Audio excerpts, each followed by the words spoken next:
India voice, आपकी सोच, आपकी आवाज। नमस्कार, स्वागत है आप सभी का इंडिया वॉइस पर। मैं आपके साथ निकिता कश्यप। खबर आगरा से है, जहां उत्तर प्रदेश के मुख्यमंत्री योगी आदित्यनाथ लगातार भूमाफियों के खिलाफ कड़ी कार्रवाई के निर्देश दे रहे हैं। लेकिन आगरा के खेरागढ़ तहसील के नगला गुरेला गांव में एक भारतीय सैनिक यानी कि विष्णु भारतीय की जमीन पर दबंग भूमाफियाओं ने कई सालों से अवैध कब्जा कर रखा था। और जहां आपको बताते चले कि सैनिक की पत्नी प्रियंका ने तहसील प्रशासन और मुख्यमंत्री के पोर्टल पर कई बार शिकायत को दर्ज कराया, लेकिन आपको बताते चले कि खेरागढ़ तहसील के अधिकारियों के द्वारा फर्जी निस्तारण किया गया है। उन्होंने यह भी बताया कि दबंग भूमाफियों ने कई बार उनके परिवार को जान से मारने की भी धमकी दी थी। जहां प्रियंका ने अब मुख्यमंत्री योगी आदित्यनाथ से न्याय की गुहार लगाई है ताकि उनके परिवार की जमीन अवैध कब्जे से मुक्त हो सके।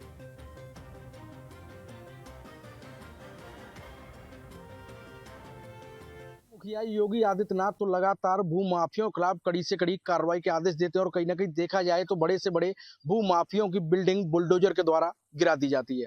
ऐसा एक मामला हम आपको बता रहे हैं जो आगरा के खेरागढ़ तहसील के गांव नगला घुरेला का है, जहां पर विष्णु भारतीय सैनिक की जमीन पर दबंग लोगों ने कई सालों से कब्जा कर रखा है।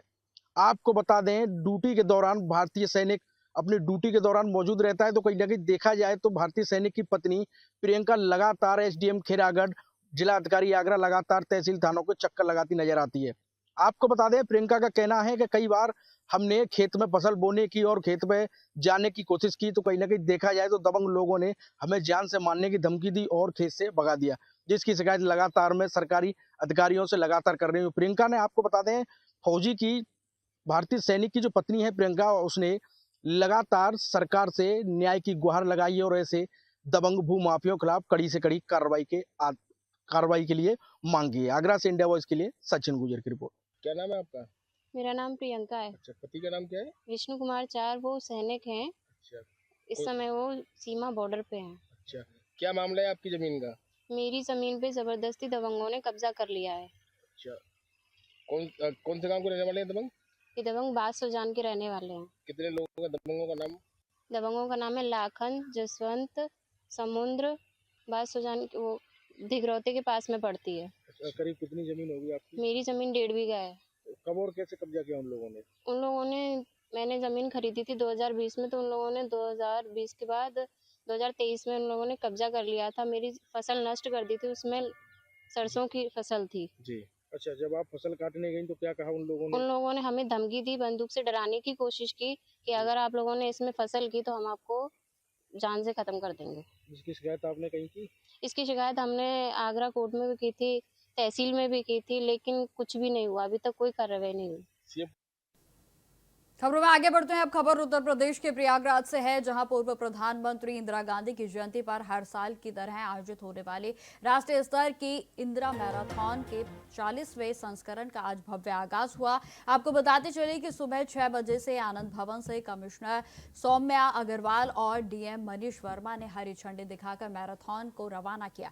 बताते चले कि गन शॉट के साथ ही करीब 500 धावकों ने 42.195 किलोमीटर की चुनौतीपूर्ण दौड़ को शुरुआत जो है उसकी की गई। और इस बार पहली बार ऐसा हुआ है कि आयु सीमा को 21 से घटाकर 18 वर्ष किया गया, और जिससे कि युवा धावकों में उत्साह देखने को मिल रहा है। तो वहीं आपको बता दें कि मैराथन का निर्धारित रूट आनंद भवन से होते हुए तेलियारगंज, हाईकोर्ट, नया यमुना ब्रिज और मामा भांजा चौराहा के साथ साथ दादूपुर से वापस मदन मोहन मालवीय स्टेडियम तक का रहा।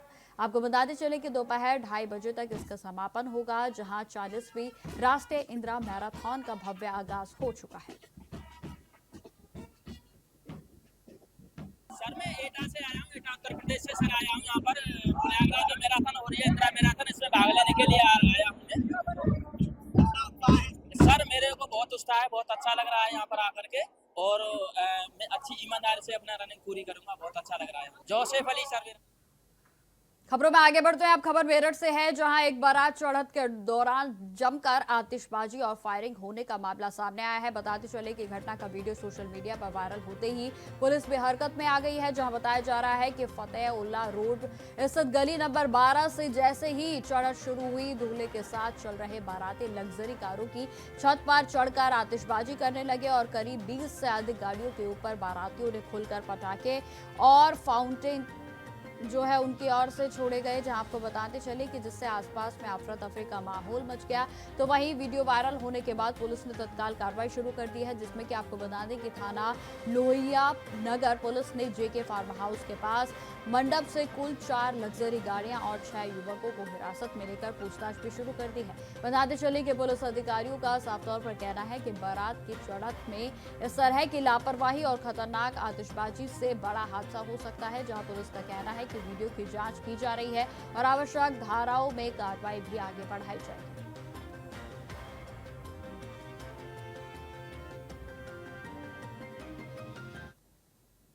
खबर मेरठ से ही है, जहां बहावनपुर में थाना क्षेत्र से एक दहला देने वाली खबर जो है वो सामने आई है। खबर आपको बताते चलें कि घरों में काम करने वाली एक नाबालिग घरेलू कामगार ने गंभीर आरोप लगाते हुए बताया कि कुछ लोगों ने उसे नशीला पदार्थ पिलाकर दुष्कर्म किया है। इस घटना के बाद वह गर्भवती हो गई और हाल ही में उसने एक बच्ची को जन्म भी दिया है। जहां बताते चले कि पीड़िता का कहना है कि न्याय की कोशिश करने पर आरोपी पक्ष से लगातार धमकियां दे रहे हैं। जहां आपको बताने के आरोप है कि आरोपी उसे 1 लाख से 1.5 लाख तक की रकम देकर मामले को दबाने का दबाव भी बना रहे हैं। और इतना ही नहीं, शिकायत वापस न लेने पर उसे और उसके परिवार को जान से मारने की धमकियां भी दी जा रही हैं। जहां आपको बताने की डरी सहमी पीड़िता आखिरकार कप्तान कार्यालय पहुंची है और जहां उसने उच्च अधिकारियों से सुरक्षा की गुहार लगाते हुए आरोपियों के खिलाफ सख्त कानूनी कार्रवाई की मांग की।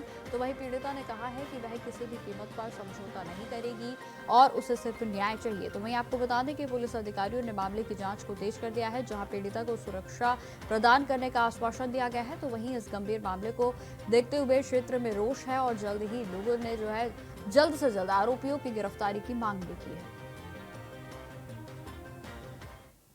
नहीं हो रही। मेरी बेटी हुई है, 2 महीने की हो जाएगी।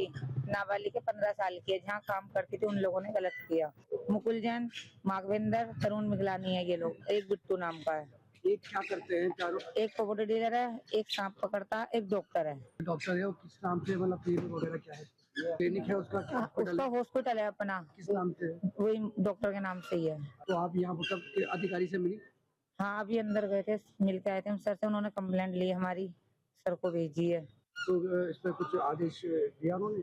अभी हमें कुछ नहीं कहा इन्होंने। हमने एक जने को गिरफ्तार करवा रखा है, अभी 3 जने बाहर घूम रहे हैं। बल्कि परसों हमें धमकी दी गई थी कि अपना केस वापसी ले लो और 1.5 लाख रुपए ले लो, नहीं तुम्हें माँ बेटी को जान से मार देंगे। तरुण मिगलानी ने, मुकुल जैन ने, माघवेंद्र ने तमंचे लेके, हाँ तमंचे लेके घूम रहे थे परसों रात 11 बजे। कौन सा थाना क्षेत्र का मामला? ये नौचंदी का मुकदमा दर्ज हो चुका आपका? हाँ, मुकदमा दर्ज है, पर अब हमारा भावनपुर लगता है। मेरठ के कंकरखेड़ा थाना क्षेत्र से एक रिसोर्ट में आयोजित पार्टी में चोरी की वारदात सामने आई है। आपको बता दें कि पार्टी में सूट बूट पहनकर आए एक व्यक्ति ने शातिराना अंदाज में हीरो का हार चोरी किया है। बताते चले कि तेजी से वह फरार भी हो गया। जब घटना का पूरा वीडियो सीसीटीवी में कैद हो गया है। तो वहीं आपको बताते चले कि सीसीटीवी फुटेज के माध्यम से आरोपी की पहचान भी की जा रही है। पुलिस ने घटना की जांच को तेज कर दिया है, जहां चोर की तलाशी है वो लगातार जारी है। तो वहीं आपको बताते चले कि पुलिस की ओर से इसमें तहकीकात की जा रही है।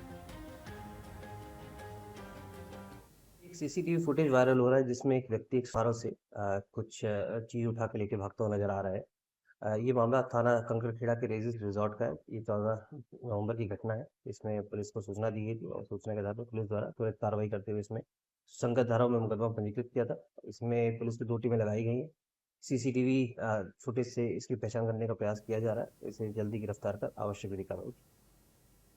मेरठ रेंज में साइबर क्राइम नियंत्रण शासन और पुलिस के मुख्यालय की सर्वोच्चतम प्राथमिकताओं में से शामिल है, जिसमें कि आपको बता दें कि इसी कड़ी में आयोजित एक विशेष कार्यशाला के दौरान पुलिस के उप महानिदेशक यानी कि डीआईजी मेरठ रेंज के कालानिधि नेथानी ने मीडिया से बातचीत में कहा कि साइबर अपराधों की बढ़ती हुई चुनौतियों को देखते हुए पुलिस लगातार तकनीकी दक्षता को बढ़ाने और जनता को जागरूक करने पर जोर दे रही है। जहां डीआईजी नेथानी ने यह भी जानकारी दी है कि कार्यशाला में साइबर फ्रॉड, ऑनलाइन ठगी और सोशल मीडिया सुरक्षा के साथ साथ डिजिटल भुगतान से जुड़े जोखिमों को कई महत्वपूर्ण बिंदुओं पर इस पर चर्चा की गई। जहां साइबर क्राइम नियंत्रण पर डीआईजी ने चर्चा की है, तो वहीं आपको बता दें कि जागरूकता कार्यक्रमों में इस तरीके के तमाम विषयों पर जानकारी भी दी गई।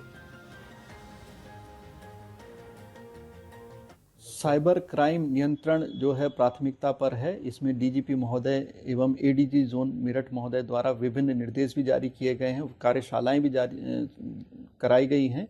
विभिन्न स्कूलों में, कॉलेज में विभिन्न वर्ग के लोग, चाहे व्यापार मंडल से जुड़े लोग हों जो अक्सर इसके शिकार हो जाते हैं, या पेंशनर्स हों जो शिकार हो जाते हैं, तो विभिन्न लोगों को शामिल करते हुए अवेयरनेस कैंपेन चलाए जा रहे हैं। किस किस तरीके से, जिसको मोडस ऑपरेंडाई बोलते हैं, साइबर क्राइम हो सकता है, नए नए हथकंडे क्या अपनाए जा रहे हैं, और ख़ास तौर से क्या नहीं करना है किसी भी डिजिटल डिवाइस जैसे मोबाइल आदि का प्रयोग करते हुए।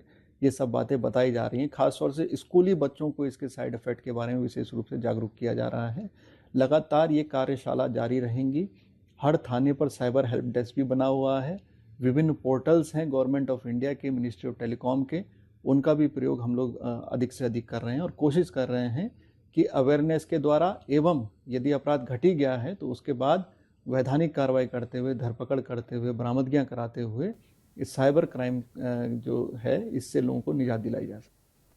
खबर मेरठ से है, जहां सरधाना क्षेत्र से द गॉड्स के पैलेस रिसोर्ट में आयोजित शादी समारोह का एक वीडियो सोशल मीडिया पर जमकर वायरल हो रहा है। आपको बताते चले कि बहादुरापुर गांव के अंतर्राष्ट्रीय भाला फेंक खिलाड़ी अन्नू रानी और रोहतक के नेशनल किंग बॉक्सिंग चैंपियन साहिल भारद्वाज ने अपने जयमाला कार्यक्रम के दौरान स्टेज पर दुनाली बंदूक से हर्ष फायरिंग की है। आपको बताते चले कि वीडियो में दोनों खिलाड़ियों को खुलेआम फायरिंग करते हुए देखा भी जा सकता है। जहां अचानक हुई ताबड़तोड़ गोलियों की आवाज से मेहमान दहशत में आ गए, तो वहीं कुछ देर बाद ही अफरा तफरी का माहौल बन गया। जहां हालांकि आपको बता दें कि कोई घायल नहीं हुआ है, लेकिन स्थानीय सूत्रों के अनुसार अभी तक कोई भी शिकायत दर्ज नहीं हुई है। लेकिन आपको बता दें कि यह कृत्य कानूनन अपराध है और अब देखना होगा कि पुलिस इस वायरल वीडियो पर क्या कार्रवाई करती है। सोशल मीडिया पर एक वीडियो आया है जिसमें कि दूल्हा दुल्हन जो है फायर करते नजर आ रहे हैं। इसमें थाना सरधना पर नियमानुसार मुकदमा दर्ज करवाया गया है और जो शस्त्र हैं और जो लोग इसमें दिखाई दे रहे हैं उसमें आगे इनके विरुद्ध कार्रवाई की जा रही है। खबरों में आगे बढ़ते हैं। पंडित धीरेन्द्र शास्त्री के द्वारा वृंदावन को मदिरा मुक्त करने की अपील के दूसरे दिन ही जो सुनरक मार्ग है वहां पर स्थित सरकारी शराब की दुकानों पर हंगामा मच गया। आपको बता दें कि दिल्ली से आए कथित गौरक्षक दक्ष चौधरी अपने करीब 1 दर्जन साथियों के साथ 3 शराब की दुकानों पर पहुंचे और जहां दुकानदारों से दुकान को बंद करने की चेतावनी भी देने लगे हैं, तो वहीं आपको बता दें कि युवकों ने राधा कृष्ण की नगरी में शराब की बिक्री पर विरोध जताते हुए जमकर हंगामा भी किया। विरोध के बीच दुकानदारों ने उन्हें रोकने की कोशिश की, लेकिन विवाद लगातार बढ़ता रहा। सूचना मिलते ही पुलिस भी मौके पर पहुंची और तब तक सभी युवक वहां से भाग निकले। यह पूरी घटना पास में लगे सीसीटीवी कैमरे में कैद हो गई, जहां आपको बता दें कि अब सोशल मीडिया पर तेजी से वायरल हो रही है, जिसमें कि पुलिस का कहना है कि वायरल वीडियो और फुटेज के आधार पर युवकों की पहचान की जा रही है और आवश्यक कानूनी कार्रवाई भी की जाएगी। शराब की दुकानें खुली हुई हैं और सुरक्षा के लिए पुलिस बल को भी तैनात किया गया है। और जो अभी धीरेन्द्र शास्त्री महाराज जी ने कहा था कि भाई जो उनके रास्ते के बीच में जो ठेका पड़ता हुई है ना, जो सामने ठेका देखो, शराब भी एक बार जूम करके दिखाओ, ये देखो, ये शर्म की बात है, ब्रजवासियों के लिए शर्म की बात है, मथुरा वासियों के लिए शर्म की बात है कि इस मीडिया के माध्यम से ये संज्ञान में आया था कि कुछ व्यक्तियों के द्वारा शराब के ठेकों पे उसे बंद करने का प्रयास किया जा रहा था। इस संबंध में आबकारी विभाग से तथ्यों की जानकारी की जा रही है और इसमें जो भी लोग इसमें इन्वॉल्व हैं तो वो ये हिदायत दिया जा रहा है कि वो संबंधित विभाग के संबंध में अपनी आपत्तियों को जाके दर्ज कराएं। किसी भी व्यक्ति के द्वारा खुद के अपने लेवल पे जाके ऐसा कोई कृत्य न करे जिससे कि कोई किसी व्यक्ति को असुविधा हो और इसमें कोई शांति व्यवस्था में सिर्फ ये मत बोलो नशा मुक्ति ब्रजवासी, नशा मुक्ति वृंदावन, धरातल पे करो, आके तटीय शटरबंद यही काम तुम भी कर सकते थे, ये तुम भी कर सकते हो।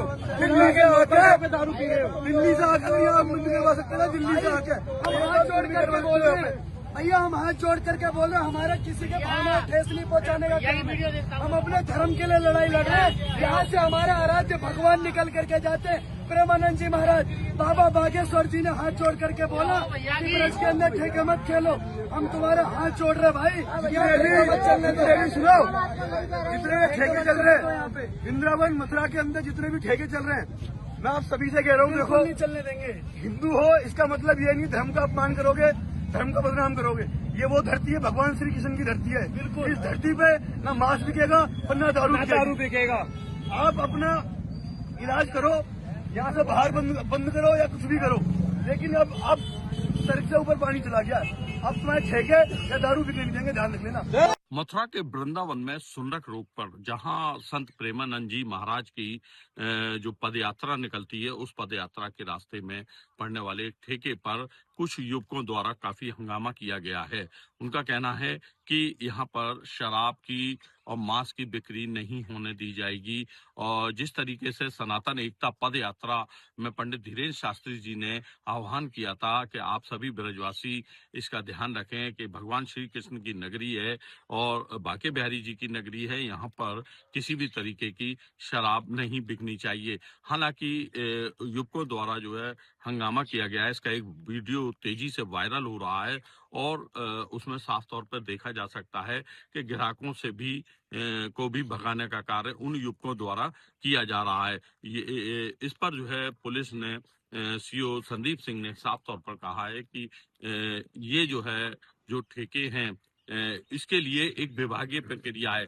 अगर किसी को कोई शिकायत है तो आबकारी विभाग में जाएं, पुलिस से शिकायत करें, कानून अपने हाथ में किसी को नहीं लेने दिया जाएगा। सीओ संदीप सिंह ने साफ तौर पर कहा कि यदि कोई कानून अपने हाथ में लेता है तो उनके खिलाफ कार्रवाई की जाएगी। इसी को लेकर जो है एक तहरीर रमन रेती पुलिस चौकी में जो शराब ठेकेदार हैं उनके द्वारा दी गई है, क्योंकि शराब का जो ठेका है वो लाइसेंसी ठेका है और यदि उसको हटाना है तो इन युवकों द्वारा जिस तरीके से हंगामा किया जा रहा है वो गलत है। इसको लेकर पुलिस ने इस पर कार्रवाई शुरू कर दी है।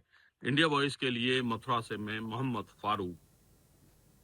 खबरों में आगे बढ़ते हैं। गांधीनगर में आज मुख्यमंत्री भूपेंद्र पटेल की अध्यक्षता में मंत्रिमंडल की बैठक हो रही है। आपको बताते चले कि बैठक में राज्य के किसानों से जुड़े अहम मुद्दों पर विचार विमर्श भी हो सकता है और इसमें मूंगफली, सोयाबीन जैसी फसलों के लिए राहत मूल्य और खरीदारी की व्यवस्था पर भी चर्चा होनी संभव है। आपको बताते चले कि इसके अलावा किसानों को दिए गए सहायता पैकेज की भी समीक्षा की जा सकती है, जहां आपको बता दें कि बैठक में नीति के संबंधित अन्य महत्वपूर्ण मुद्दों पर भी विचार किया जाएगा। साथ ही बताते चलें कि राज्य में चल रहे सरदार पटेल 150 एकता एवं यूनिटी के मार्च को लेकर भी मंत्रिमंडल में चर्चा होने की संभावनाएं लगातार बनी हुई है। मंत्रिमंडल की इस बैठक में लिए गए फैसले राज्य के सामाजिक, आर्थिक और कृषि क्षेत्र के लिए बेहद ही अहम माने जा रहे हैं।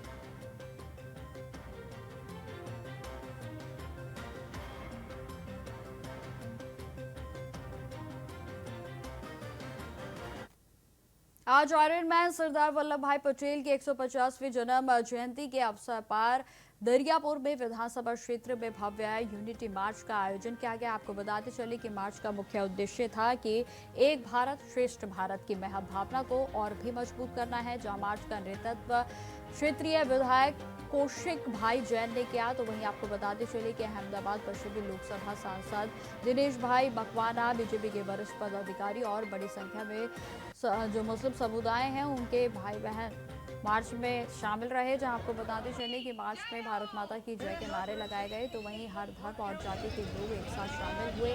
जहां आपको बता दें कि एक ही संदेश दिया गया है कि भारत की एकता ही हमारी सबसे बड़ी ताकत है। यह मार्च न सिर्फ सरदार वल्लभ भाई पटेल की विरासत को यादगार बनाता है, बल्कि समाज में भाईचारे और एकता के संदेश को भी और भी मजबूत करता है।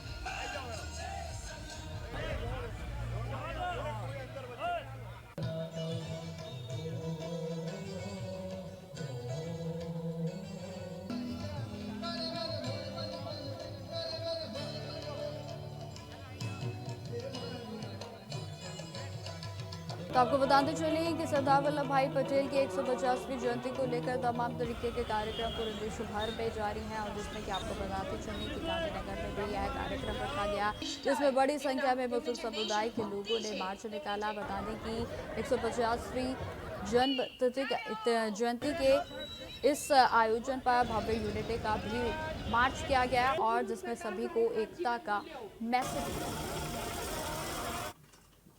बिहार में नई सरकार के गठन के लिहाज से आज का दिन बेहद ही अहम माना जा रहा है। आपको बता दें कि नीतीश कुमार को जेडीयू के विधायक दल का नया नेता चुना गया है और उधर बीजेपी भी अपने विधायकों के साथ मंथन कर रही है।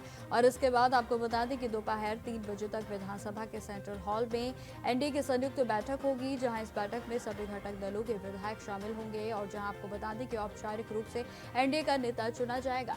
सूत्रों के अनुसार आपको बता दें कि इस बैठक में नीतीश कुमार को सर्वसम्मानित से जो है एनडीए का नेता चुना जाएगा, जहां इसके बाद कल यानी कि गुरुवार को पटना के ऐतिहासिक गांधी मैदान में एक भव्य शपथ ग्रहण समारोह होगा। आपको बता दें कि इस तरह नीतीश कुमार 10वीं बार बिहार के बागडोर को संभालेंगे, जहां वहीं सूत्रों के मुताबिक यह भी जानकारी है कि बिहार की नई सरकार में मुख्यमंत्री के अलावा 2 उप मुख्यमंत्री और लगभग 18 से 20 मंत्री शपथ ले सकते हैं।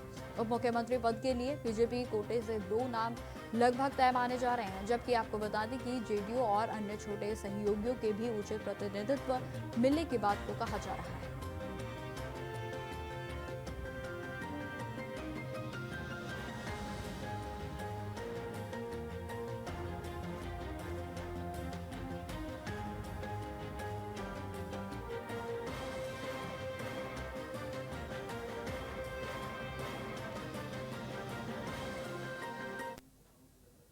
अब खबर उत्तर प्रदेश के लखनऊ से है, जहां दिल्ली में हुए ब्लास्ट के बाद जांच करने के तहत संदिग्ध माने जा रहे डॉक्टर शाहीन और उसके भाई डॉक्टर परवेज की गतिविधियों पर जांच एजेंसियां पूरे तरीके से ध्यान केंद्रित कर रही हैं। बताते चले कि दोनों सोशल मीडिया पर अलग अलग व्यवहार में दिख रहे थे, जहां आपको बता दें कि डॉक्टर शाहीन सक्रिय थी लेकिन किसी को संदेह नहीं भेजती थी। तो वहीं आपको बता दें कि उनके प्रोफाइल पर पाकिस्तान के, यूएई के, कजाकिस्तान और कई अन्य देशों के लोग भी जुड़े हुए थे, जिसमें से कई पाकिस्तानी सेना के डॉक्टर भी शामिल थे। तो वहीं आपको यह भी बताते चले कि डॉक्टर परवेज ने सोशल मीडिया से दूरी बनाई हुई थी, जहां दोनों भाई मुख्य रूप से मोबाइल ऐप के जरिए, टेलीग्राम और सिग्नल के जरिए ही संपर्क में रहते थे।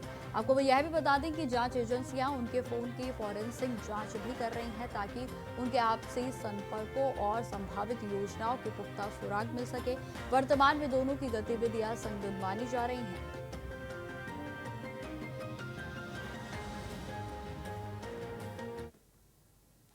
अब खबर कानपुर के देहात से है, जहां पर आपको बताते चले कि अकबरपुर थाना क्षेत्र के से एक युवती और यूपी की पुलिस के सिपाही के खिलाफ गंभीर आरोप लगाते हुए पुलिस ऑफिस पहुंचकर उसने अरेस्टिंग वारंट दाखिल किया। आपको बताते चले कि युवती का आरोप है कि सिपाही ने शादी का झांसा देकर शारीरिक संबंध बनाए और जहां शिकायत के आधार पर अकबरपुर थाना क्षेत्र में सिपाही के खिलाफ कई गंभीर धाराओं में मुकदमे को दर्ज कर लिया गया है। न्यायालय ने आरोपी सिपाही के खिलाफ भी नोटिस को बोर्ड वारंट जारी कर दिया है, लेकिन आपको बता दें कि युवती का कहना है कि पुलिस आदेश के बावजूद उसे गिरफ्तार नहीं कर रही है। युवती ने पुलिस पर आरोप लगाए हैं कि कई दिनों से उसे गुमराह किया जा रहा है। कहा जा रहा है कि जल्द ही गिरफ्तारी की जाएगी, लेकिन अब तक भी कोई कार्रवाई नहीं हुई है। तो वहीं यह भी बताते चले कि युवती ने यह भी जानकारी दी है कि आरोपी पुलिसकर्मी कानपुर नगर में शादी कर रहा है और जहां मामले में पुलिस कार्रवाई की धीमी गति पर भी सवाल उठ रहे हैं। वहाँ पे गए थे, कल भी आए थे, तो मैम ने 2 घंटे का टाइम मांगा था कि 2 घंटे में उसकी अरेस्टिंग हो जाएगी, मगर अभी तक अरेस्टिंग नहीं हो गई, हुई है 24 घंटे हो गए हैं। मामला क्या है? मामला ये है कि मैं एक लड़के से बात करती थी, उससे शादी का मतलब हमारा चल रहा था। शादी, उसने शादी के लिए बोला 6 महीने बाद शादी कर लेंगे, उसने शादी नहीं की। जब शादी नहीं की तो हमने एफआईआर किया तो उसमें थाने बुलाया गया, थाने से उसको छोड़ दिया गया। बताया गया कि 4 दिन बाद शादी करेगा, उस वापस नहीं, पुलिस ने उसको अरेस्ट नहीं किया, पूरा मौका दिया उसको हाई कोर्ट जाने का। उसके बाद अब कोर्ट में जब मामला पहुंच गया, चार्जशीट लग गई, कोर्ट से ऑर्डर हो चुका है, एनवीडब्ल्यू हो चुका है, तब भी पुलिस हमसे कह रही कि उसको हमको मिला नहीं। कल वो थाने में देखा गया है शाम को, कोर्ट में कल वो आया है, उसने कल कोर्ट में भी अपने उसके लिए बेल के लिए अप्लाई किया है और पुलिस कह रही हमको मिला नहीं है। और कल शाम को, आज शाम को शादी कर रहा है कानपुर से, कोयला नगर से, नीलसा लॉन से। हम हमारी कोई उससे बात नहीं हुई, कांटेक्ट नहीं हुई, नंबर हमारा उसने ब्लॉक कर रखा है। क्या है? अब वो उसमें है पुलिस में, यूपी पुलिस में। कहाँ पे है? चांदा थाना में पोस्टेड है, सुल्तानपुर में। अच्छा, आपसे शादी का वादा किया था उसने? जी जी। फिर तोड़ क्यों दिया? सर वो अब पहले उसने शादी के लिए कहा, अब उसने इतनी डिमांड रख दी, फिर बोल रहा है कि अब हम मतलब तुम लॉ कर रही हो, हम इतनी पढ़ी लिखी लड़की नहीं करेंगे। आपकी बात कब होती थी? जब वो नौकरी उसकी कब लगी थी? नौकरी उसकी 2020 की ज्वाइनिंग है, हमारी बात हुई है इसमें 24 में। तो फिलहाल मेरे साथ इस बुलेटिन में इतना ही। देश दुनिया की तमाम खबरों की जानकारी के लिए बने रहे हमारे साथ। नमस्कार।